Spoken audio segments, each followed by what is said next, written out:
Salut à tous, c'est Mickaël, j'espère que vous allez bien. Aujourd'hui, on va parler des Google Docs. Les Google Docs, ce sont ni plus ni moins que des filtres pour affiner les résultats sur Google. Alors si on va sur le moteur de recherche google.fr et par exemple qu'on tape le mot-clé golf. Ok, on a plus de 2 millions de résultats, plus de 2 milliards même de résultats. Si on veut trouver quelque chose d'un petit peu particulier, il va falloir affiner, il va falloir filtrer, ça va être beaucoup plus compliqué. Les Google Docs sont là pour filtrer. On a justement un outil dont j'avais envie de vous parler aujourd'hui qui s'appelle BlindF. Mais avant de pouvoir vous en parler, je vous invite tout de suite à vous abonner et à liker la vidéo. Ça m'aide à développer la chaîne. Alors cet outil, il a été développé pour faire plutôt du bug bounty. C'est un outil qui a été développé par une personne de la communauté qui s'appelle DirtyCoder0124. Donc ce qu'il a fait, c'est qu'il a pris ici un élément qui s'appelle le nom de domaine, qui est notre site que l'on va attaquer.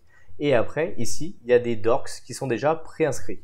Donc là, par exemple, ici, on va prendre le directory listing. Le directory listing, c'est le fait de pouvoir lister les différents éléments sur un site pour pouvoir voir les fichiers qui sont indexés. Par défaut, si on ne met aucun site, il va nous mettre ici, site, 2 points. Donc là, on est censé mettre la cible qui est censée être vulnérable. Nous, ce qu'on va faire, c'est qu'on va lui dire uniquement les .fr, tous les sites qui sont français. Et là, il va chercher dans le titre quelque chose qui s'appelle index of.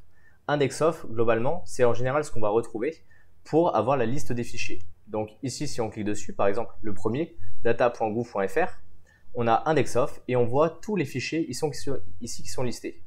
Si vous allez regarder par exemple le security.txt, on vous explique que c'est tout à fait normal, ce sont des ressources qui sont publiques, donc il ne faut pas remonter la vulnérabilité. Mais sur les autres sites, en général, ce sont des vulnérabilités, ça permet de trouver des fichiers qui sont cachés et potentiellement des fichiers dans lesquels on peut retrouver des données. Donc voilà, il y a plusieurs types de configurations que vous pouvez retrouver. Par exemple ici, on va avoir tout ce qui est config file. Donc là, on va l'ouvrir dans un nouvel onglet. Et ici, il va rechercher tous les fichiers avec ce type d'extension. Donc l'extension en XML, en .conf. Alors la barre entre les deux, le pipe, ça veut dire où. Donc il va chercher tous les fichiers qui existent de ce type-là. Donc en texte, en aura, en .ini. Et pareil, après, on peut lui dire sur le site .fr. Ou on pourrait lui mettre in URL, c'est-à-dire dans l'URL, va me chercher uniquement cet élément-là. Donc là, on peut regarder tout un tas de choses. On a par exemple ici un fichier en XML.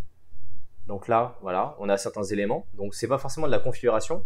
Ce sont des éléments qui permettent d'interchanger avec le service en question. Mais on pourrait avoir des fuites de données particulières.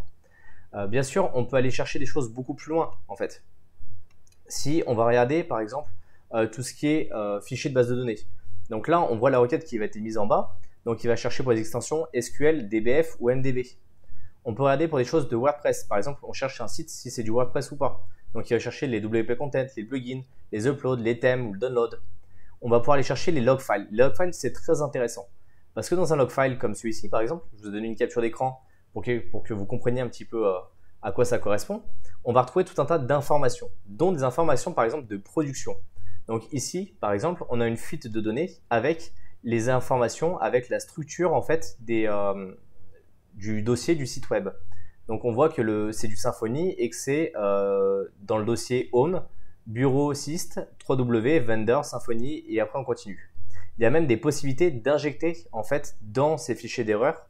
Donc potentiellement on pourrait même récupérer la main sur le serveur. Donc on voit que c'est extrêmement important et qu'aujourd'hui il y a plein de sites web qui sont exposés avec des grosses vulnérabilités comme ça qu'on peut trouver. Bien sûr, je vous invite à le faire uniquement sur les sites qui vous appartiennent, à le faire avec des sites qui font du bug bounty aussi et de ne pas le faire n'importe comment. On pourrait aller chercher plus loin avec des fichiers backup. Donc là, on voit qu'il va aller chercher des BKF, les BKP, les .back, les .hold ou les .backup. Vous pouvez vous dire que finalement, ça n'existe pas forcément ce genre de choses. Et je vais vous montrer. Là, on a un site qui s'appelle crir.fr et il y a un index.back. Donc on appuie sur Entrée et ici, on voit qu'il est capable de télécharger le fichier parce qu'un .back, c'est globalement une copie du fichier, c'est un backup du fichier en question. On va l'ouvrir avec un éditeur de texte. Et donc là, qu'est-ce qu'on voit? On voit qu'il inclut en fait un fichier qui s'appelle connexion.inc. Ici, on a une requête SQL. On a directement le code en fait de l'index.php qui est ici. Donc maintenant, ce qu'on pourrait dire, ok, on a un connexion.inc. On voit qu'il connecte la base de données. Est-ce que ce fichier-là est également accessible? Donc on va récupérer cette partie-là. On revient sur notre site web. Et ici, au lieu de mettre index.back, on va mettre connexion.inc. Et là, qu'est-ce qu'il affiche? Il affiche directement l'IP sur lequel il se connecte au niveau de la base de données. Donc, c'est-à-dire que potentiellement, il y a une connexion externe qui peut être faite. Donc, c'est-à-dire que nous, en tant qu'attaquant, on peut venir se connecter à sa place, le nom d'utilisateur qui est ici et le mot de passe. C'est-à-dire que là, techniquement, on aura accès à la base de données du site en question. Et si on regarde ce que c'est ce site en question, hop, alors, on va reprendre ça. Si on regarde ce que c'est ce site en question, c'est un centre de formation en informatique. Donc, c'est vraiment pitoyable qu'ils incitent comme ça, sachant qu'ils sont censés être qualifiés Calliope. Donc, ça veut dire qu'ils sont vérifiés par l'État. Moi, clairement, je n'irai pas faire mon école d'informatique chez eux, sachant qu'ils ont un site qui est complètement perforé de partout.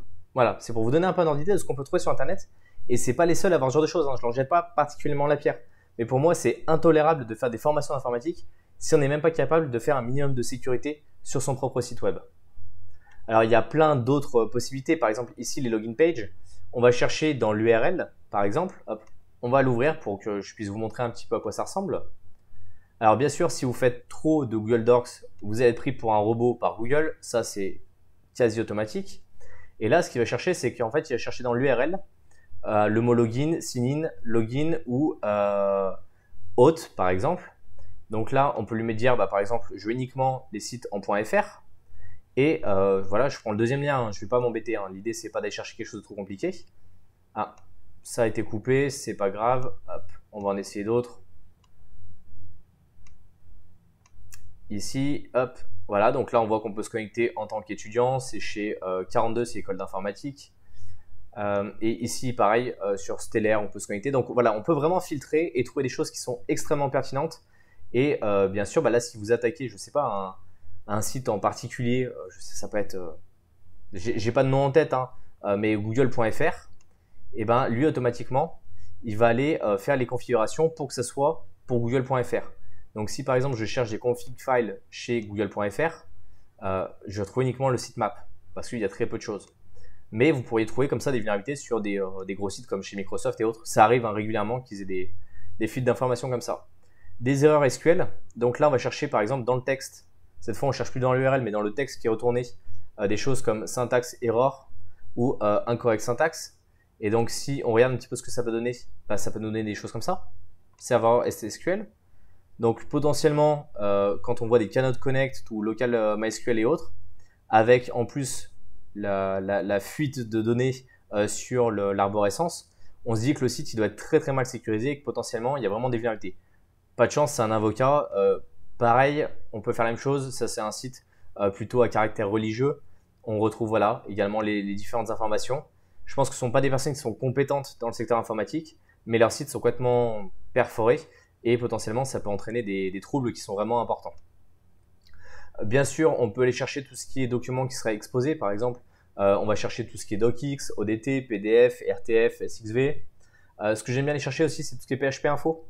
Donc, ici, un exemple voilà, d'un PHP info qui est exposé sur Internet, dans lequel on va retrouver les différentes configurations avec le type de serveur et tout ce qu'il peut y avoir derrière, avec le numéro de la version Linux et tout ce qu'on peut retrouver. Donc, il y a plein de choses qu'on peut identifier grâce à ça. C'est vraiment une fuite de données importante. On peut trouver par exemple s'il y a des backdoors. Donc là par exemple, on va faire le test, hein. Mais en général ça ne marche pas très bien.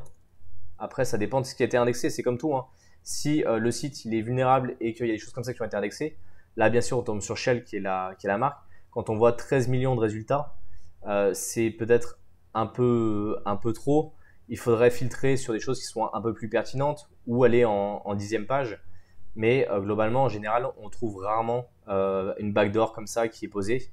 Il faudrait peut-être aller chercher des choses comme C99 ou des éléments comme ça que vous connaissez qui sont des backdoors qui ont été implémentés et qui potentiellement sont encore présents dans l'URL. On a également la présence d'Open Redirect si ça vous intéresse.